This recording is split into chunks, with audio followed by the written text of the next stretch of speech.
S'empêche des choses à Marseille, les amis. Vraiment, je pense que les supporters, ils doivent être vraiment épuisés mentalement. Mais voilà, il y a une news, encore une fois, qui est tombée, une grosse news. Gattuso, je sais pas trop comment vous prononcez, je n'ai pas l'accent italien. Il a été licencié, lui et ce staff, ils ont été licenciés. Et donc, on reviendra un petit peu sur cette histoire de cet entraîneur à l'OM qui n'a pas été très bonne. Et il faut forcément se projeter à l'avenir. Alors, vous l'avez vu, Jean-Louis Gasset semblerait être la piste première, effectivement. Alors que, personnellement, bon, voilà, peut-être que j'avais tort, hein, j'attendais pourquoi pas un JPP, Jean-Pierre Papin, on sait que, voilà, une des très très grandes légendes du foot français, légende absolue de l'OM. Pourquoi pas un Bardonado, voilà, qui aurait pu revenir, je sais pas, il y avait d'autres pistes potentiellement, mais apparemment on partirait sur un Monsieur Gasset. Alors Christophe Galtier a été pendant un temps cherché, voilà, mais comme précise l'équipe RMC, en cas d'échec, Gasset est également visé. Et voilà, effectivement, Santi ajoute que c'est Gasset qui est en pole position pour entraîner l'OM. C'est assez dingue, vraiment, je l'avais pas du tout vu venir. Voilà, donc Gattuso a déjà quitté l'OM, malgré un visage triste, il accepte la décision. On va en parler de Gattuso quand même, voilà. Et Gasset va signer un contrat de 6 mois à l'OM. C'est dingue quand même, c'est vraiment dingue. Voilà, donc en tout cas, Galtier aurait refusé d'après l'équipe.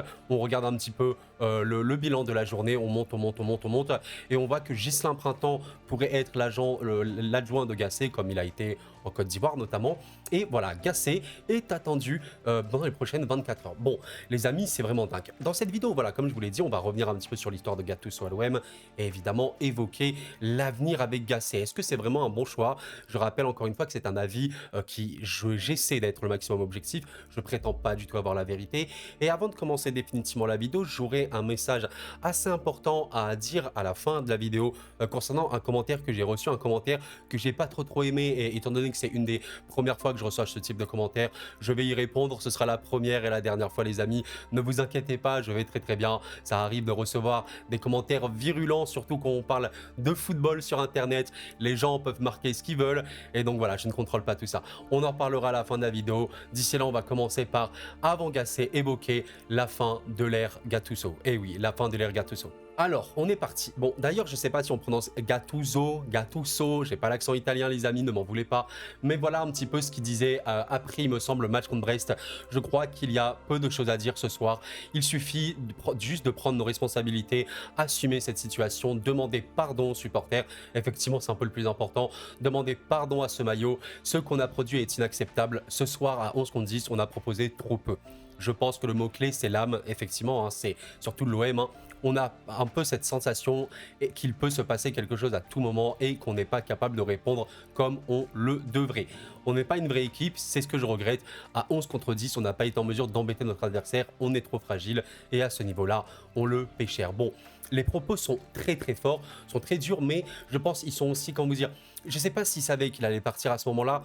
Il y a une forme quand même de sincérité parce que je pense qu'il y a quand même vraiment, c'est un coach, c'est un ex-joueur, il sait à quel point gagner des matchs c'est important, et là il comprend que le respect de l'institution, il a été bafoué, on va dire. Mais effectivement, quand on voit le bilan de Gattuso à l'OM, je suis sur Transfermarkt, bon, il y a des choses qui sont vraiment terribles à voir. Regardez-moi un petit peu le bilan dans les différentes compétitions en Ligue 1, en Europa League et en Coupe de France. Bon bah franchement, c'est vraiment en deçà des prétentions de l'OM. Quand vous avez 1,31 ppm, ppm c'est points par match en Ligue 1, je ne sais pas si vous vous rendez compte, 1,31 points par match en Ligue 1, c'est forcément très faible. En Coupe de France, bon, il n'y a que 2 matchs, mais en Europa League encore, ça va, il y a 3 victoires, mais voilà, 3 matchs non gagnés, dont une défaite, et ça fait que globalement, bah, regarde un petit peu Marseille, tu as 1,46 points par match en 24 matchs, ce qui est vraiment décevant, il faut le dire. Et bon, bah, vous voyez que par rapport un petit peu à la saison avec Valence qu'il a eu, qui a duré vraiment peu de temps, c'était aussi très compliqué.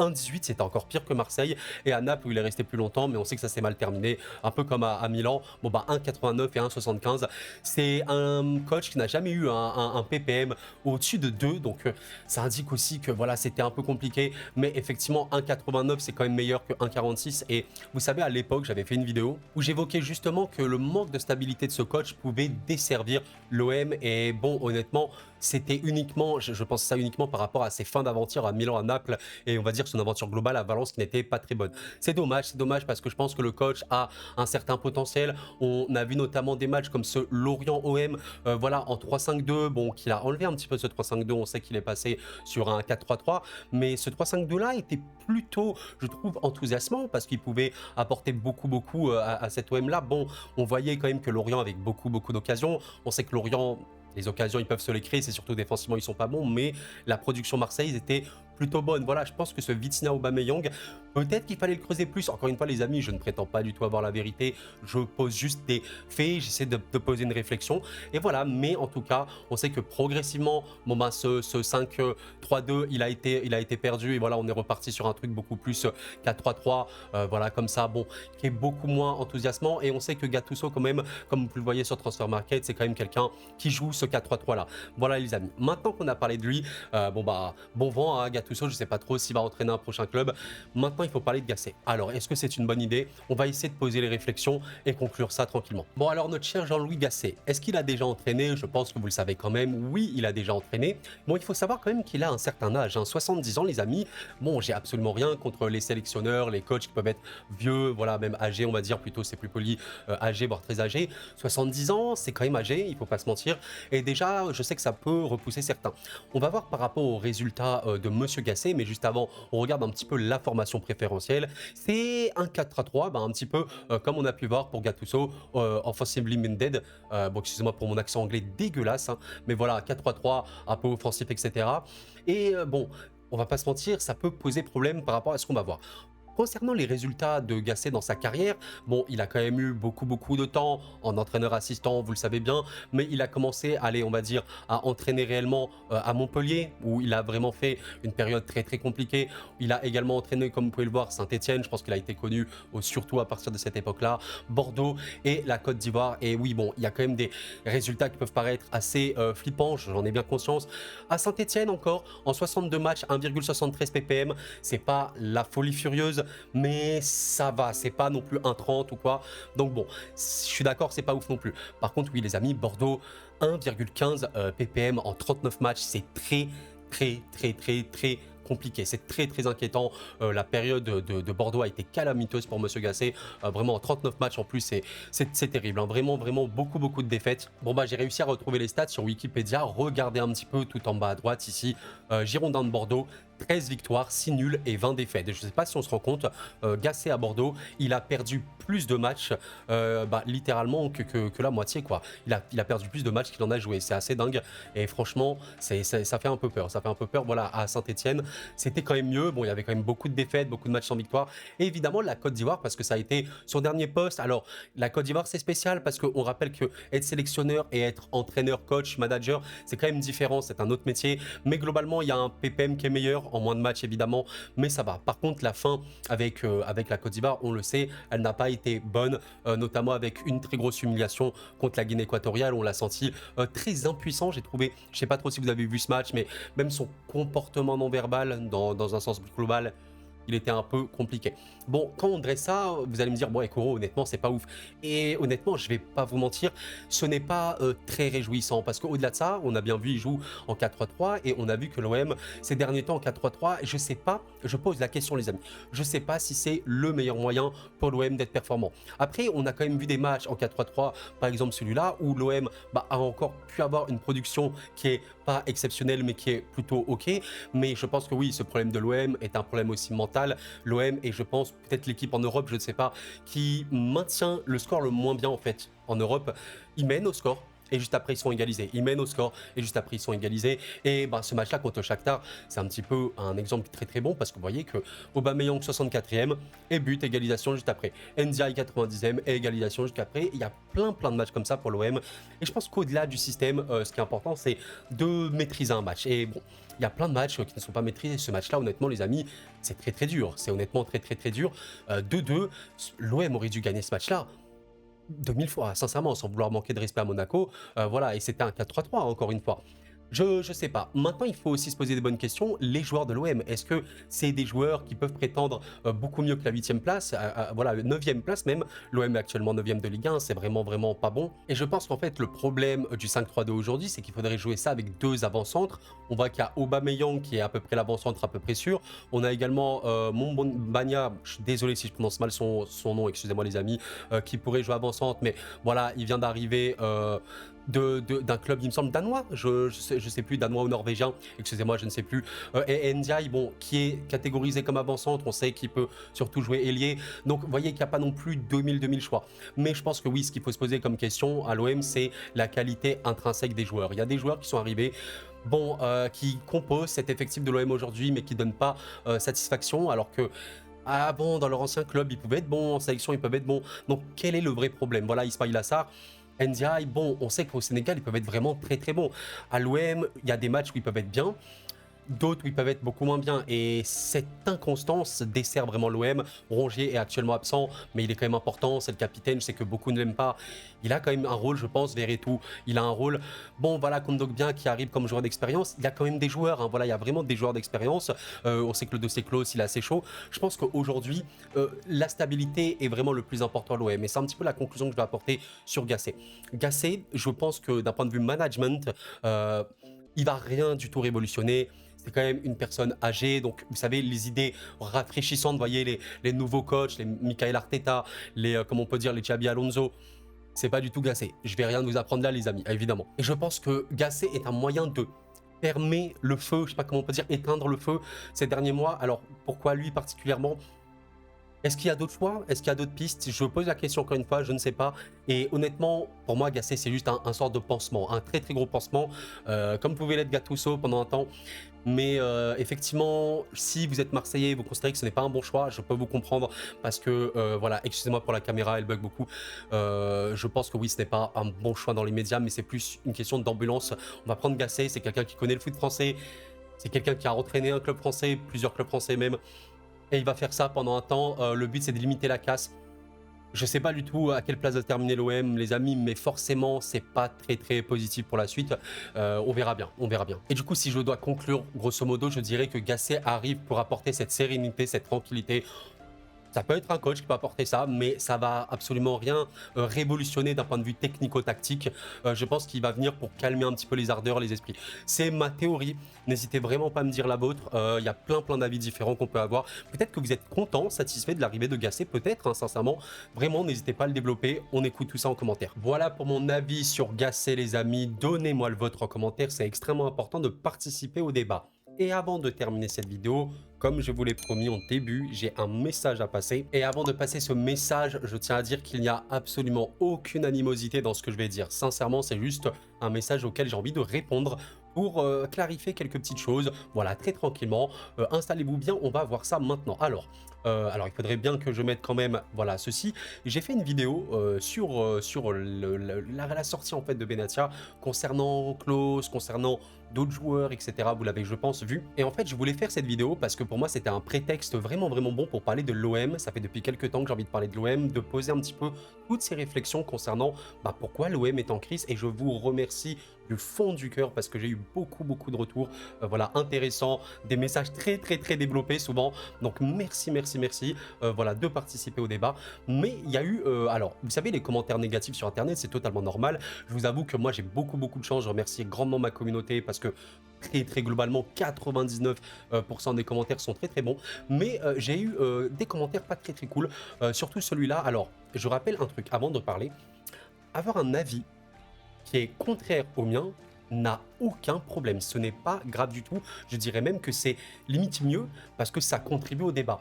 N'oublions pas qu'un avis est fait aussi pour être contre-argumenté avec l'avis de la personne et encore heureux qu'on n'ait pas le même avis, les amis. Encore heureux, j'ai envie de vous dire, sinon ce serait quand même très triste. Par contre, il y a une différence entre avoir un avis différent et être condescendant, être hautain. Vous comprenez? Et c'est ce que j'ai pas aimé sur ces deux messages, notamment le deuxième. Bon, le premier, voilà, la personne me dit juste je pense que tu ne connais pas grand-chose au fonctionnement d'un club de foot. Vous voyez un petit peu ce côté condescendant. Mais le deuxième, qui va encore un peu plus loin, déjà, ça commence par Coro Foot. Je vais t'expliquer quelque chose. Bon, Déjà, tu vois que quand tu commences comme ça, c'est pas ouf. Donc je vous laisse lire au pire. Et je lis la fin. Enfin, pour terminer, j'aimerais que tu te concentres sur Paris. Ah, quand même, j'ai entendu plein de bêtises dans tes propos, attention. Et quand on ne sait pas, on se tait. On se mêle pas de votre gestion de l'effectif et du management. Donc laissez-nous travailler. Merci, au revoir. Bon, les amis, qu'est-ce que j'en pense? Alors, vraiment, sincèrement, les gars, s'il vous plaît, n'allez pas insulter ou quoi cette personne. S'il vous plaît, on reste calme. Voilà, ça, c'est juste un message que j'ai reçu un peu virulent. Et j'aimerais passer plusieurs messages, notamment au niveau de la passion, du supporterisme, etc. Je pense que sur Internet, comme je l'ai dit, malheureusement, je ne dis pas que c'est bien, évidemment, mais c'est devenu normal d'avoir des commentaires négatifs, même des commentaires qui harcèlent les gens, qui vont très très loin, qui poussent des gens vraiment très loin dans le retranchement mental. Il ne faut pas banaliser ça. Il ne faut pas banaliser ça. Et moi, je vous rassure, sincèrement, je vais très bien. Là, j'ai vu ce message-là, ça m'a donné une opportunité d'en parler en commentaire. Donc, en vrai, merci à la personne. Je rappelle quelques petites choses. La liberté, c'est un petit peu le maître mot sur Internet. Alors, il y a liberté et il y a liberté. Évidemment, je peux pas faire tout ce que tu veux, hein. Demain, je vais pas faire une vidéo en slip, je tourne en rond. Il faut arrêter ça. Parce que oui, ensemble, on peut le faire, mais il y a aussi des limites sur beaucoup d'aspects. Bref, maintenant, je vais quand même debunk la personne mot pour mot. Bon, déjà, le début, vous voyez, Foot, je vais t'expliquer quelque chose. Ce côté, vous voyez, condescendant, c'est ce que je n'aime pas parce que je vais t'expliquer quelque chose, sous-entendrez, écoute, mon petit, tu connais rien, laisse papa répondre, je vais te dire quelque chose. C'est pas très pertinent déjà de commencer ainsi. Et en fait, c'est là où je voulais vraiment passer le message à la fin, quand il dit pour terminer, j'aimerais que tu te concentres sur Paris, car j'ai entendu plein de bêtises dans tes propos et quand on ne sait pas, on se tait. Alors, chose numéro 1, il me semble, peut-être que je me trompe, mais sur mes 200 vidéos, même un peu plus, il me semble que je n'ai jamais, jamais prétendu avoir la vérité, ne serait-ce qu'une seule fois. Jamais. Et je le dis vraiment souvent dans mes vidéos, le but de mes vidéos n'est pas de prononcer une vérité, mais d'appeler à la réflexion. Évidemment qu'on aimerait rechercher la vérité, mais les institutions footballistiques, comme les entreprises, même pas les méga grosses entreprises mondiales comme Amazon ou quoi, mais toute entreprise, toute institution ont des secrets, des choses dont nous, on n'a pas conscience. Donc évidemment que c'est pas moi, Koro, qui s'est lancé sur YouTube il y a quelques mois, qui va dire « Ouais les gars, j'ai la vérité sur l'OM machin ». Je ne fais pas partie au sein de l'OM. Donc, je n'ai jamais prétendu avoir quelconque vérité. Voilà, déjà la base de la base. Ensuite, l'autre partie où il dit que « J'aimerais que tu te concentres sur Paris, car j'ai entendu plein de bêtises ». Bref, une chaîne YouTube, comme je l'ai dit, comme sur Internet, c'est la liberté. J'ai envie de parler de l'OM, j'en parle. Si demain j'ai envie de parler d'une D9 japonaise, j'ai envie de parler du championnat du Groenland, je vais en parler. Vous comprenez ce que je veux dire, les amis. Et je vous invite, vous aussi, à exprimer comme vous voulez votre vie, vos passions, etc. Tant que ça reste dans le respect, tant que ça n'empiète pas dans la vie d'autrui, vraiment, exprimez-vous comme vous voulez. Et je rappelle encore une fois, j'ai eu une très large majorité de commentaires positifs sur toutes mes vidéos, même des commentaires positifs mais avec un avis différent, et je remercierai jamais assez. Là, c'est la première fois vraiment que j'ai un commentaire vraiment hautain d'une personne qui, voilà, je pense, ne supportait pas de voir un Parisien parler de son club, et c'est là où je vais en venir dans mon dernier point, le fléau du supporterisme, du clubisme, du joueurisme, tout ce que vous voulez, ce fléau-là qui fait que aujourd'hui dans le football, on peut pas parler de ce qui apparemment nous concerne pas. Moi, je suis pas supporter marseillais, donc je peux pas parler de Marseille. C'est dingue quand même d'avoir cette réflexion, et c'est pas que dans le football, j'ai d'autres passions. Dans le monde du manga, on peut pas parler de certains mangas si tu es fan d'un autre. Dans le monde du cinéma, tu peux pas parler je sais pas, d'un réalisateur si tu es fan d'un autre. Ce genre de mentalité, et encore une fois, je n'ai pas envie de porter de jugement, je la trouve malheureusement très dommage, parce que on a la liberté de s'exprimer sur ce qu'on veut. Enfin, vous êtes Marseillais, vous pouvez vous exprimer sur le PSG, il n'y a aucun problème. Vous voyez que cette personne-là dit à un moment, l'OM, c'est pas le PSG, l'institution est plus forte que les joueurs. Si tu as des joueurs qui vont au carnaval en boîte, qui jouent à Warzone jusqu'à 3h du mat en buvant du Red Bull comme Neymar à Marseille, ça ne passe pas. Et honnêtement, d'accord, il n'y a aucun problème, tu peux avoir cet avis, et globalement, je te rejoins là-dessus. Neymar, notamment le comportement qu'il a pu avoir au PSG, il a été limite plusieurs fois. Même Kylian Mbappé, bah, c'est un joueur que j'aime énormément. Je suis désolé, mais il y avait certaines sorties, c'était pas fou. Oui, l'institution parisienne n'a pas été respectable pendant trop de temps. Là, depuis la fin de saison dernière, je trouve qu'on part petit à petit dans la bonne direction. Il n'y a aucun problème à dire ça. Tu es supporter marseillais, tu as totalement le droit d'avoir cet avis, comme moi, je peux avoir un avis sur ton club. Voilà, c'est tout. Et je rappelle quand même un truc, j'ai également reçu un autre message que je vous ai pas montré, qui a dit « Ouais, Koro, merci pour ta vidéo, voilà ». La personne était cool, mais il disait « Mais on est supporter parisien, ne dis pas du bien de l'OM, etc. C'est nos ennemis, machin et tout. » Les amis, sincèrement, les rivalités et tout dans le sport, etc., évidemment que ça existe. Mais si vous attendez à ce qu'un youtubeur allume la caméra et dise « Ouais, MDR, l'OM va pas bien, Yesh et tout machin », les gars, où est la pertinence? Là, on essaie de ressortir de l'objectivité au maximum pour traiter d'un sujet. Même si je suis supporter parisien, le but c'est quoi de la vidéo? C'est de cracher sur l'OM ou d'essayer d'éveiller des pistes de réflexion concernant la situation de l'OM. Vous comprenez? Ça, je veux dire, c'est le but. Donc, on met à part le côté supporterisme, clubisme, et on met en avant le côté objectivité. Voilà, tout simplement. Donc, c'était à peu près le message que je voulais passer, les amis. Aucune animosité, encore une fois, envers cette personne. Sincèrement, là, je voulais même pas y répondre de base, mais je me suis dit, c'est vrai, ça peut être une bonne idée d'y répondre pour dégager un petit peu cette pensée, comme quoi on peut parler de ce qu'on veut, comme on veut. Et je rappelle, encore une fois, je ne prétends pas avoir la vérité à aucun moment. Donc, peut-être que je dis plein de bêtises, peut-être, mais je n'ai pas prétendu le contraire. Donc, si je dis des bêtises, et si vous pensez avoir une autre piste de réflexion, qui n'est pas forcément la vérité, n'hésitez pas à le dire, tout simplement. Voilà, là aujourd'hui j'ai parlé de Gasset. Je pense personnellement que Gasset, c'est une solution de, on va dire, pansement, entre guillemets, pansement pour voir l'après-saison de l'OM en 24-25, on verra un petit peu. C'est mon avis, vous n'êtes pas d'accord? N'hésitez pas à le dire. Koro, je suis pas d'accord, en vrai je pense qu'il peut apporter si, il n'y a aucun problème. Mais là, si voilà, s'il y a un commentaire, ouais, Koro, en vrai, là, vraiment, tu racontes n'importe quoi, arrête de parler de l'OM, tu connais rien au club. Les amis, on est fatigué un petit peu, on est fatigué, et voilà. Mais bref, vous avez bien entendu le message. Je vous remercie, en tout cas, d'avoir suivi cette vidéo. Rassurez-vous, hein, moi, je vis très bien, je dors sur mes deux oreilles, très tranquillement. Vous voyez, je prends mes oreilles comme ça, je les étire et je dors. Ouais, je dors sur ma tête, c'est incroyable, et je vais très bien.